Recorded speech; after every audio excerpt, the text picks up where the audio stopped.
don't talk shit on the other parent. Kids know when you're being fraud. If you are not genuine in your approach, everyone knows that. Everyone can smell that out. You shouldn't assume that these kids are naive or stupid. It's okay to have hard conversations, angry conversations, crying conversations. That's just part of life and part of love. Teenagers are tough. And it does depend on if it's a teenage boy or a teenage girl. I need to talk some of these things through. Am I being extra if I ground someone for XYZ? If you're in something together and in your family, then you're not going to like each other every day, but you do love them. Stepmoms are treated so differently than stepdad. Your family is uniquely its own.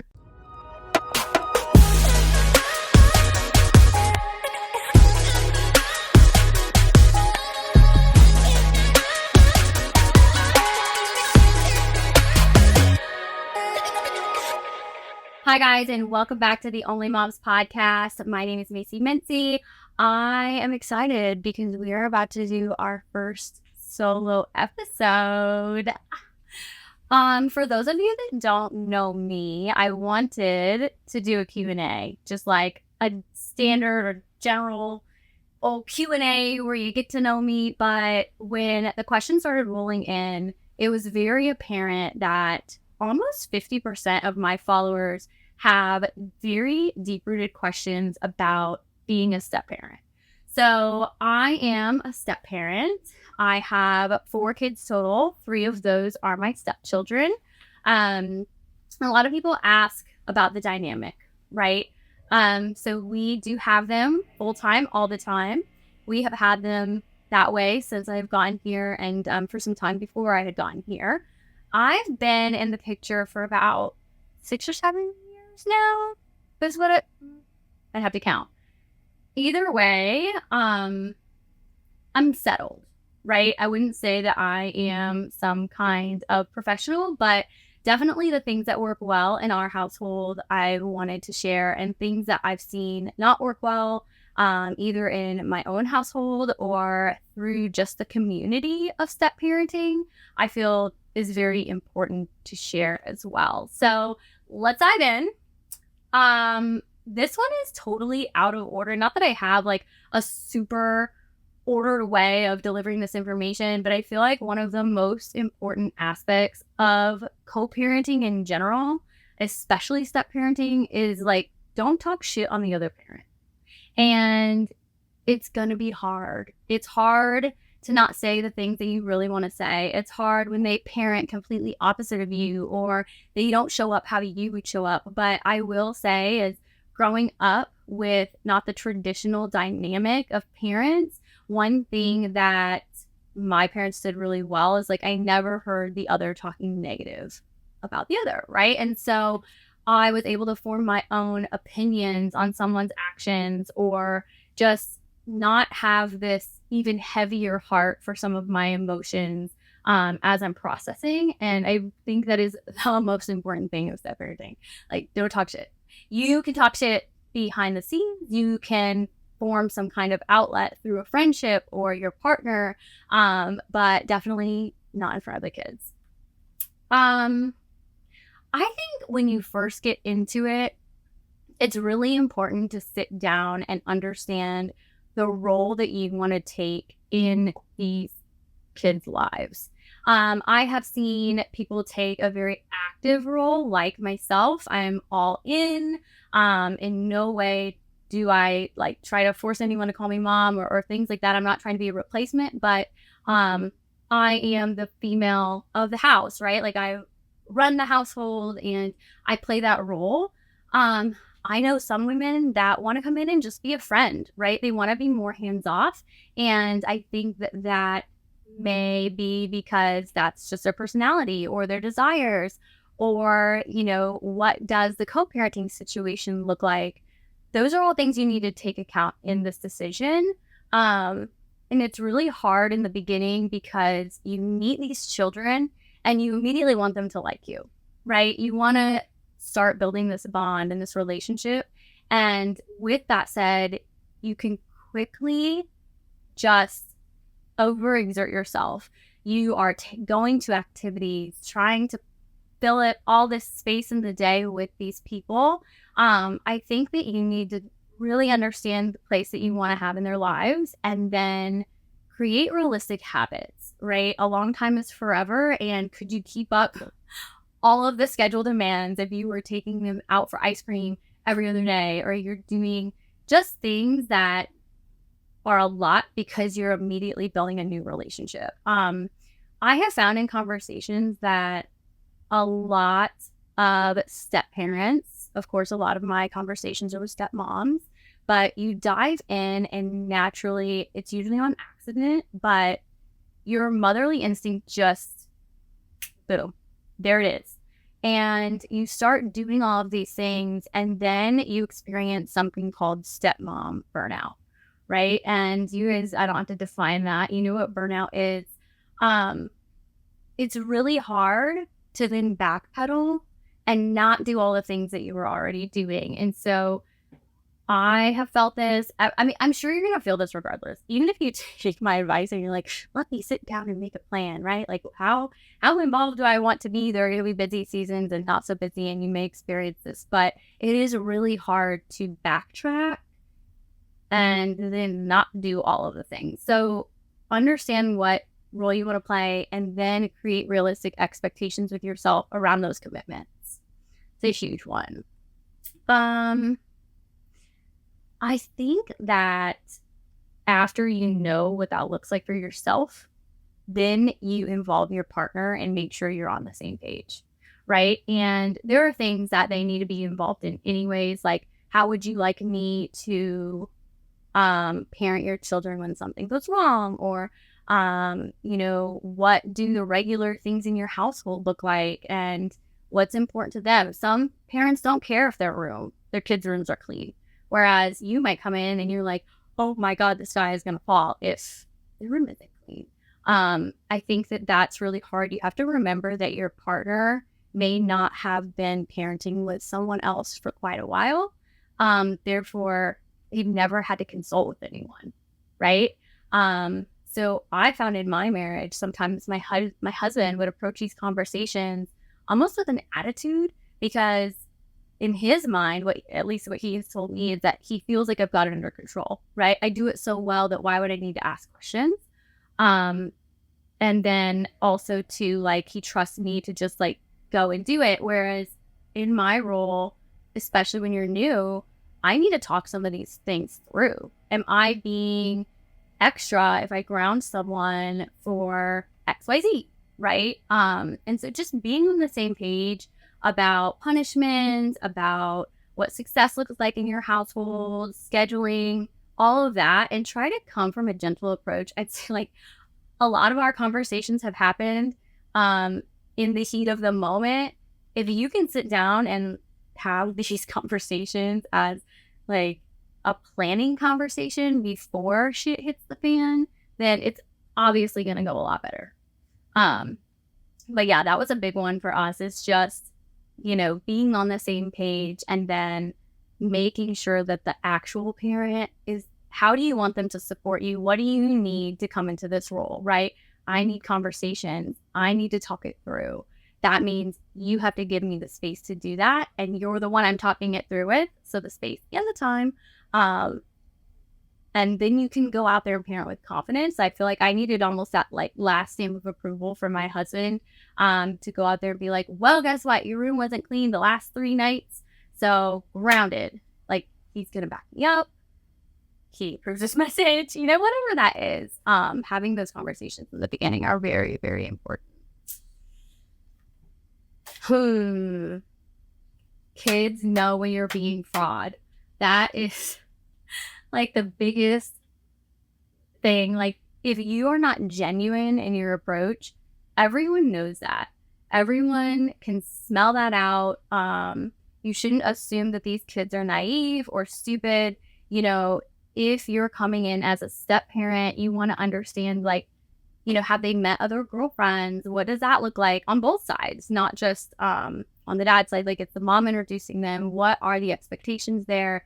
And the age range, right? Like, if you're getting a 2-year-old, of course, they can't suss you out. But if in my case, I'm getting a 12-year-old, they're like, you seem a little off, right? They can sniff that out. So I would just say, come with an open mind and an open heart and be very genuine and understanding the role you want to play and play that role really well. Because if you start to step into a role that you don't feel comfortable with or something with the wrong intentions, then they can tell, and you don't want that like sitting there weighing down your relationship or really putting you guys at a stall or in a weird place. That's what I have found. Welcome to season 2 of Only Moms. And I can't kick things off without a little treat from my favorites. So, if you're new around here, let me fill you in. 4 years ago, with my amazing business partner, Kristen Taylor, I co-founded Mom Juice. We're all about keeping the bullshit out of wine, literally. We're gluten-free and vegetarian. We also practice ingredient transparency by putting all of our ingredients on the back of the bottle. I know you might be giggling, but not all wine is vegetarian, okay? So you might just be drinking fish bladder, but that's none of my business. Here's the fun part. As your Only Mom sponsor, I'm here to hook you up with 20% off your next order. Just head over to momjuicewine.com and use promo code ONLYMOMS to go and treat yourself. You deserve it. Also, to understand, like, I like to teach our kids that it's okay to have hard conversations, angry conversations, crying conversations, and that's just part of life and part of love. If you're in something together and you're a family, then you're not going to like each other every day, but you do love them. And we're all allowed to feel those emotions. And so, I'll give an example, a recent example. Our son went to Yale business camp over the summer. And I was just so insanely proud of him because I know how hard we've been working at this, and he's been working at this. And he FaceTimed me and showed me a sweatshirt that said Yale Mom. And I just freaked out. And I was like, oh my God, can I have that sweatshirt? Oh my, over the moon, like, please buy me this sweatshirt, whatever. It wasn't until I got home and I'm sitting with the sweatshirt and it says Mom that I realized that that's not my real, not that that was my first realization, but that's not my real title to him. And so I sat him down away from the family and I just said, hey, I feel like maybe I might have pressured you to buy this sweatshirt, and if you don't feel comfortable, I don't have to wear it, right? Like, what does that look like? And I think because we're so open and honest and having these conversations, he didn't mind, by the way. He was like, no, I showed it to you for a reason. Like, I'm so excited you're excited. Please wear it. But you have to be willing to open up and be willing to say, hey, I don't know. We haven't talked about this. Could this be a boundary for one of us? And how do we want that to look how do we want that to look moving forward? Right. That's extremely important. And you, most of the time, because you're the adult, are going to have to come in and have those, start those conversations and lead them in a way until your kids get comfortable. But that is truly your job. And in some scenarios, you have to put your emotions aside. I know that there are often times when I'm really giving my all and I do all of the mom duties and very much play that role in their lives. But we'll be out in public and someone's like, oh, your mom. And I'll get the bold, correction of that's my stepmom. And sometimes I know I'm not in a place to receive that. And it has nothing to do with the kids. I am their stepmom. I think that it just every now and then, something like that might happen where it feels like a low blow. And it's not supposed to feel like that, right?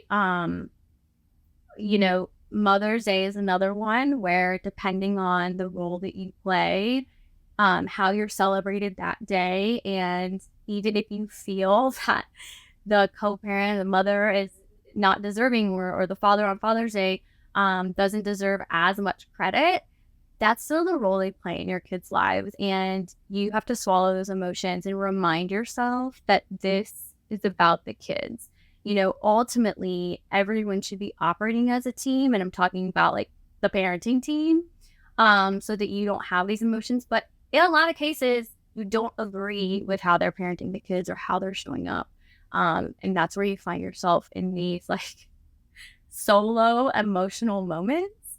Um, Again, like having that friend to call or your partner to talk to. I know that, it can be hard also saying that your feelings are hurt, but I don't want to project that on my kids just because it was an interaction that they were involved in. It's not their fault, right? Um, okay, let's transition to something more positive. I feel like when you enter a family, how can you almost like create a name for yourself in this family? But it truly is just about creating traditions, right? And these don't have to be these heavy weighted traditions like we host a 20-person Thanksgiving every year and we do this and this on these days. One of the first traditions that I actually came in and started was special drinks. So now on holidays and their birthdays, they wake up and they have this special drink. It's really fun for me because I get to get creative, and it was something new to them that wasn't in their life and something light that I could be in my pajamas. I don't think get over, done for this. No, we can all just be ourselves and enjoy something so simple. But it definitely has become a tradition in our household and one that we're all excited about. And we're excited to bring our new baby into. But yeah, something like that. I also think when you meet the kids for the first time, make it intentional. And you can celebrate that date together. We actually met for the first time in December. And so we decided to go as a family to a botanical garden and walk and see all of the lights. And so now that's a very special thing that we do every December, not on the same date, but it's just the activity of doing. And I wrote in my journal that I write to my daughter recently when we took her, I just had tears in my eyes because the kids were so excited to bring her into this experience and integrate her into our family in a way that like we had all experienced it. So it just was a very special, it turned into something so much more special than I knew it was going to be in that moment. So I'd say romanticize and make your first meetup something that is special that you guys would enjoy carrying on, or a special date that you would enjoy remembering, because it's significant for your family if you guys come together and decide to be a family forever. Another thing I think that's important for women, this is huge. Stepmoms are treated so differently than stepdads.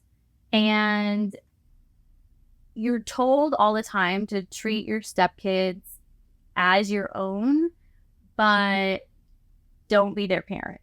And it's so hard to hear everyone's perception or opinion on what you should be doing. And I think you need to always like take yourself back when you get overwhelmed and recenter yourself and remind yourself that your family is uniquely its own, right? No one has to write these rules for you. And however outside people choose to judge your dynamic is on them. But if you know in your heart you're doing what's best for your children and the relationship, everything is flowing and working, then like fuck everybody else. Seriously. It's a lot of pressure and it almost feels it's like damned if you do, damned if you don't. So you have to silence a lot of that outside noise and just make it your own. This is your family, your own way of doing things, and however this wheel is going to run it. Okay, the last thing I want to touch on is mom guilt. Stepmom guilt is a thing as well. And when you think mom guilt, you would imagine, if you're not a stepmom, just putting it all together in one pile of guilt, and it doesn't work that way. You will feel guilty for things that the other parent in the other household is not doing. You will feel guilty for if you have a baby with your husband, wanting time with just your baby. And then also wanting time with just your stepkids, right? Creating all of those relationships is very important on individual levels. Sometimes you can't make it to everything. And it's very strange because your stepmom guilt is almost more intense than your mom guilt. I don't know, something about like pushing out my baby, like, yeah, guess what? Your dad's going to show up to this one, but we're equal partners. You're going to be fine.